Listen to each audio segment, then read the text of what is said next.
Is Mary the Co-Redemptrix? The question has returned, again, after a new note from the Vatican declared that this title is not appropriate. The document, approved by Pope Leo XIV, says the term can confuse the faithful. But many Catholics around the world were left wondering, if the content remains true, why should the word be avoided? For centuries, saints, popes, and theologians have used the title Co-Redemptrix to express Mary's unique participation in the redemption brought by her Son. It never meant that she is equal to Christ, but that she cooperated with him in perfect obedience and suffering united to his cross. Pope St. Pius X, in his encyclical Ad Diem Illum Latissimum, called Mary the associate of Jesus Christ in the work of redemption of the human race. St. Bernard of Clairvaux, St. Bonaventure, and St. Alphonsus Liguori used similar expressions.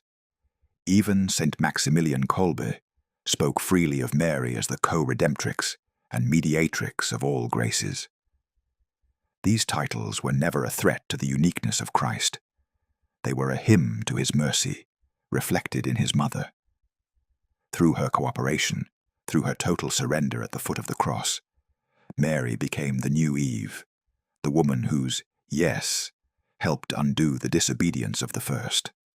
Now, more than a century later, the Dicastery for the Doctrine of the Faith has released a document titled Mater Populi Fidelis. In paragraph 22 it states that it is always inappropriate to use the title Co-Redemptrix when speaking of Mary's cooperation in the work of salvation. The English version softens it. It would not be appropriate.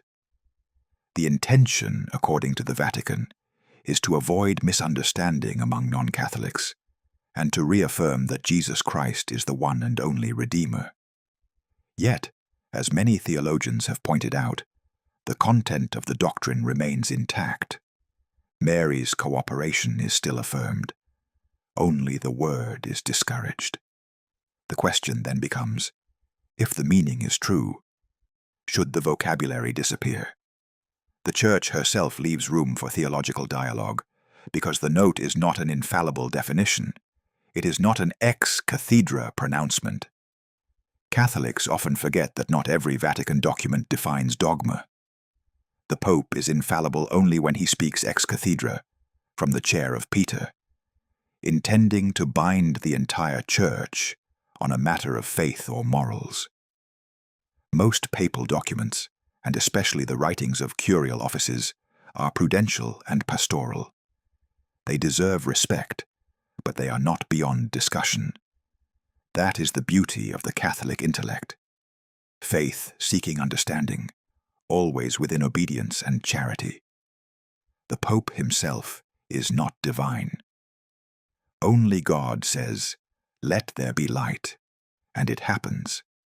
The Pope is the servant of the servants of God, setting the boundaries of faith so that we may dwell safely within the house of truth. But inside that house, there is room for conversation, reflection, and even respectful disagreement. The current prefect of the Dicastery for the Doctrine of the Faith, Cardinal Victor Manuel Fernandez, known as Tucho, has been surrounded by controversy for years. Long before he was appointed to guard the Church's doctrine, he published disturbing books such as Heal Me with Your Mouth, The Art of Kissing and Mystical Passion, Spirituality and Sensuality. In the latter, he described a teenager's passionate encounter with Jesus by the Sea of Galilee, complete with sensual imagery and explicit references that have scandalized the faithful ever since he later said, "I would not write those books today." But the damage remains. These are not small mistakes of youth. They reveal a pattern of confusion that makes it difficult to understand how such a man was chosen to oversee the purity of Catholic teaching. When someone who once wrote of spiritual orgasms now tells the faithful that the word co-redemptrix is theologically dangerous, it is understandable that many Catholics feel uneasy. This is not a call to rebellion, nor to distrust the Church, but a call to realism. We must recognize that not every voice within the Vatican carries the light of clarity. Some men in high positions have, in the past, shown poor judgment, and that is why the faithful must remain vigilant, discerning what is truly consistent with the unchanging faith of the Church. Respect for authority does not mean blindness. It means obedience to truth, not to personalities. 3 days before the note was released, Pope Leo XIV declared St. John Henry Newman a doctor of the Church. Ironically, Newman himself defended the use of the title Co-Redemptrix against Anglican critics who accused Catholics of almost idolatry. He reminded them that the early Church Fathers called Mary Mother of God, New Eve, Star of the Morning, and Mother of Life. He said rejecting such titles would be a miserable objection.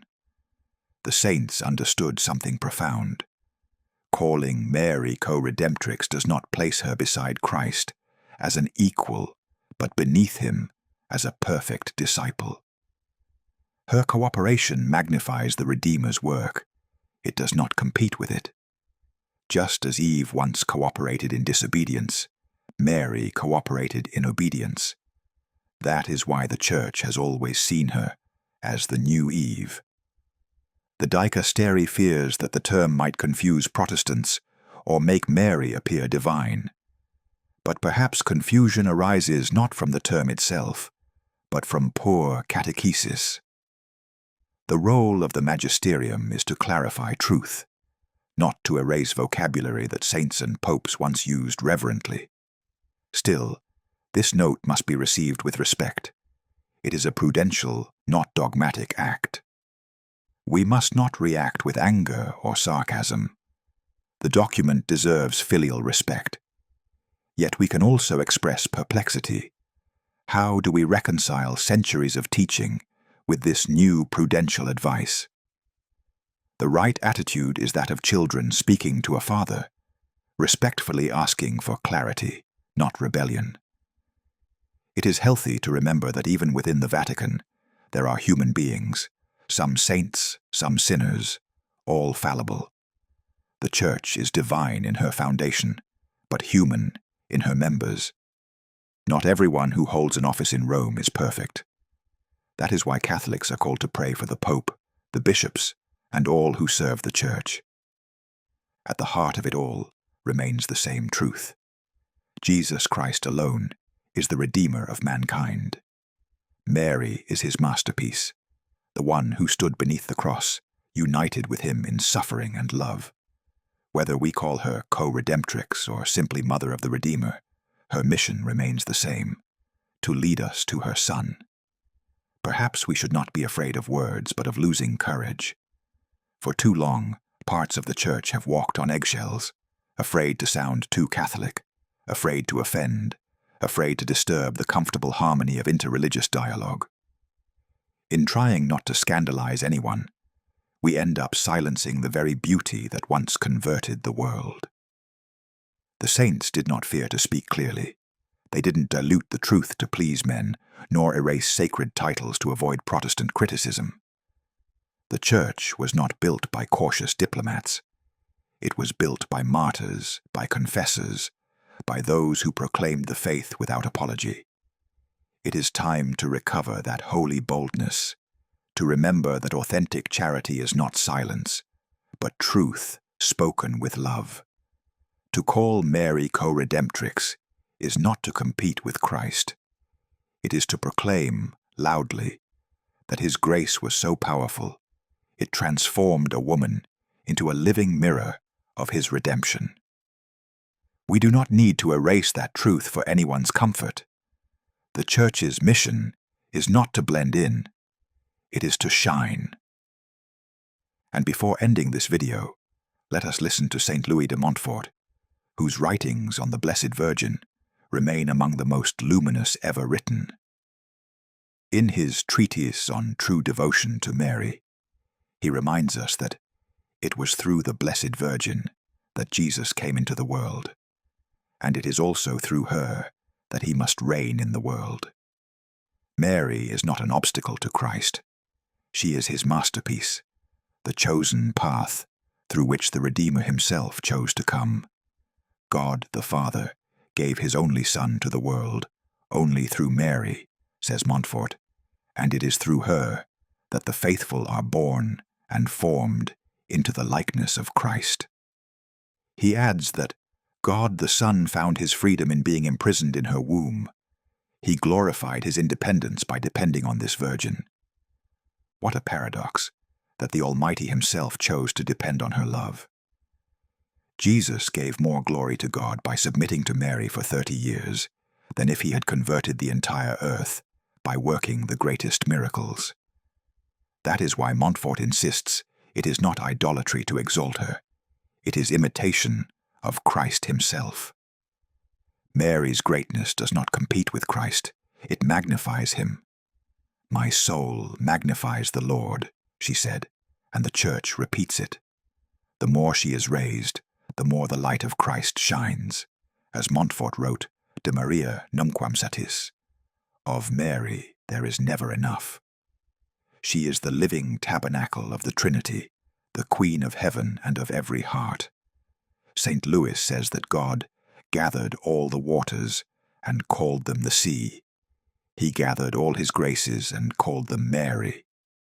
Every gift, every mercy passes through her hands, not because God needs her, but because he wills to honor her as the channel of his tenderness. God has established enmity between Mary and the serpent, between her seed and his, Montfort reminds us, and she will crush your head. She is the terror of demons, the refuge of sinners, and the surest way to Christ. To love her is to follow the logic of the Incarnation. God came to us through Mary. We go to him the same way. In her, humility reached its perfection. In her, creation gave its full yes to the Creator. That is why the Church dares to call her mediatrix of all graces and queen of all hearts. St. Louis teaches that devotion to Mary is the safest, easiest, shortest, and most perfect way to union with Jesus Christ. He calls her the echo of God, for when we say Mary, she answers God. Her glory does not stop at herself. It passes directly to him. And he reminds us that those who fear honoring her too much have never truly honored her enough. The modern world has forgotten this mystery. It fears to elevate what is pure. It mocks what is holy. And sadly, even within the Church, some hesitate to speak of her with the fullness that tradition allows, afraid that strong Marian devotion might disturb ecumenical dialogue or offend secular minds. But heaven is not ashamed of her. The angels greet her with awe. The demons tremble at her name. The saints love her with fiery hearts, because they know she is the shortest road to Christ. It is not exaggeration to place her above all creatures. She is, after all, the masterpiece of God's grace. As Montfort said, Mary is the earthly paradise of Jesus Christ, the new Adam. So let the world misunderstand. Let theologians argue about vocabulary. The truth remains unshaken. The Son of God entered this world through Mary, and he continues to reach souls through her. To reject her titles out of fear of offending others is to forget who we are. A church that once converted nations, not by caution, but by conviction. The saints never asked permission to speak the truth. They preached it, lived it, and died for it.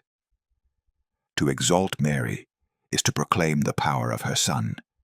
She is not competition to him. She is his crown. Pray for Pope Leo XIV. Pray for Cardinal Fernandez. Pray for the Church. And above all, keep your eyes on Christ, the one Redeemer, and on Mary, who never feared to stand beneath the cross when the world turned away. Share this video, and let us continue praying the Rosary for courage, for peace, and for the unity of the true faith. And let every word of our devotion echo the heart of St. Louis de Montfort. Through Mary to Jesus.